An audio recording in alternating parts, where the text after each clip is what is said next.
80 ଲକ୍ଷ ଲୋକଙ୍କୁ ସୁଭଦ୍ରା ଯୋଜନାରେ ପଇସା ମିଳିବ।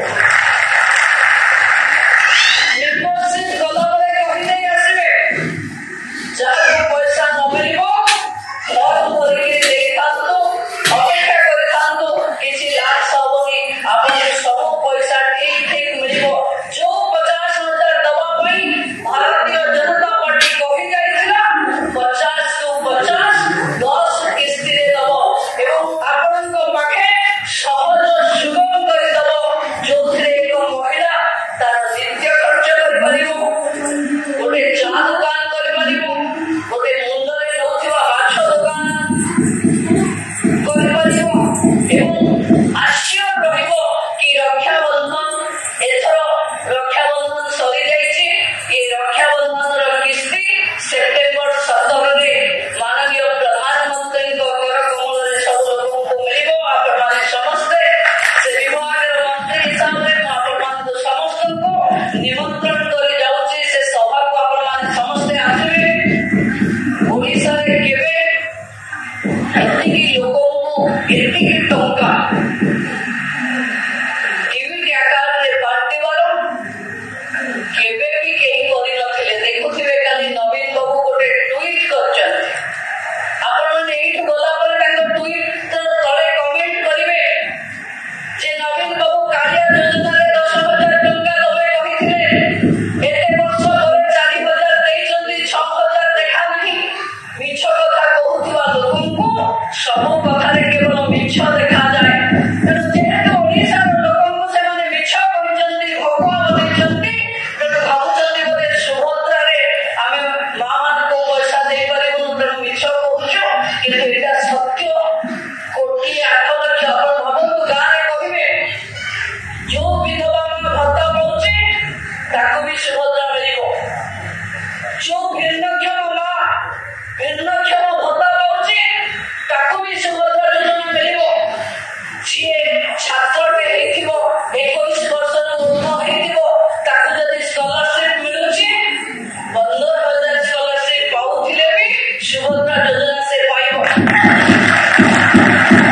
ଯୋଉମାନେ କଳାକାର ଅଛନ୍ତି, କଳାକାର ମାନେ ଭତ୍ତା ପାଉଥିଲେ ବି ସୁଭଦ୍ରା ଯୋଜନା ପାଇବେ। ତେଣୁ ଅନେକ 1,08,00,000 ପାଖାପାଖି ଲୋକଙ୍କୁ ଆମେ ସୁଭଦ୍ରା ଯୋଜନା ଦବା ପାଇଁ ତାଲିକାଭୁକ୍ତ କରିଛୁ।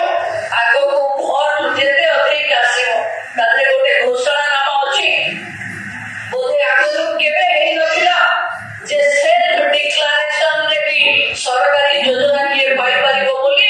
ଯଦି ଜଣେ ମହିଳା ଲେଖିବ ମୁଁ ପାଇବା ପାଇଁ ଉପଯୁକ୍ତ, ମତେ ଦିଆଯାଉ, ତାହେଲେ ସରକାର ତାକୁ ବିଚାରକୁ ନେବେ, ଲୋକାଲ ବିଧାୟକ ସେଥିରେ ମଞ୍ଜୁରୀ ଦେବେ ଏବଂ ସେ ପୁଣି ଥରେ ପାଇବେ।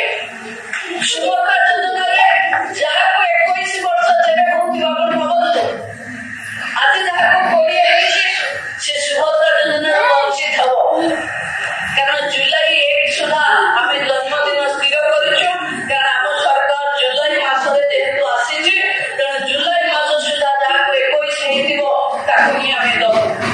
କିନ୍ତୁ ଯିଏ ଆର ବର୍ଷକୁ 21 ହବ, ଯିଏ ମାର୍ଚ୍ଚ 8 ପୂର୍ବରୁ ଯାହାକୁ 21 ହବ ତାକୁ ବି ପୋର୍ଟାଲରେ ସ୍ୱୀକାର କରାଯିବ।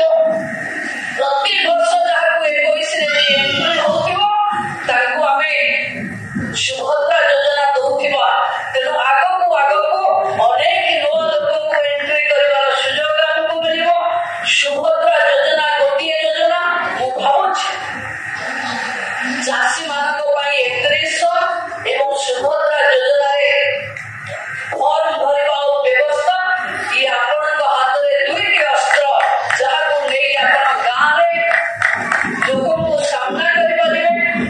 ବେଳେବେଳେ ଲୋକ କହୁଛନ୍ତି ଭତ୍ତାରେ 80 ବର୍ଷ କିଏ ବଞ୍ଚୁଛି ଯେ ତାକୁ ଇଏ ସରକାର 3,500 ଦେଲା। ଆପଣମାନେ ସବୁ ପଞ୍ଚାୟତ ବ୍ଲକ ସ୍ତରରେ କାମ କରୁଥିବା ଲୋକ ଥରେ ଅନୁଭବ କରନ୍ତୁ, ଇଏ ସ୍ଲାବ ବିଜୁ ଜନତା ଦଳ ସରକାରରେ ଥିଲାବେଳେ ବନେଇଥିଲା ଯେ 80 ବର୍ଷରୁ ଉର୍ଦ୍ଧ୍ୱ ଲୋକଙ୍କୁ 1,200 ଟଙ୍କା ସେ ଦଉଥିଲେ। ଆମେ 1,200 ଟଙ୍କାଟାକୁ 3,500 ଟଙ୍କା କରିଦେଲୁ, ତ କଣ ଅନ୍ୟାୟ ହେଇଗଲା?